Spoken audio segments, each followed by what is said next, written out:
Hi everybody, welcome back to the HardReset.Info channel. Today I'm going to tell you how to use the PixelSnap Magnetic Qi2 accessories with your Pixel 10 Pro. So actually, you don't have to do anything.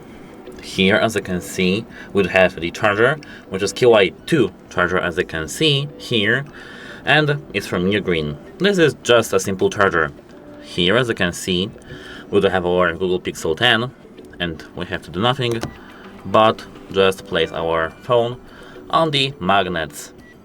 And as you can see, here we have wireless charging.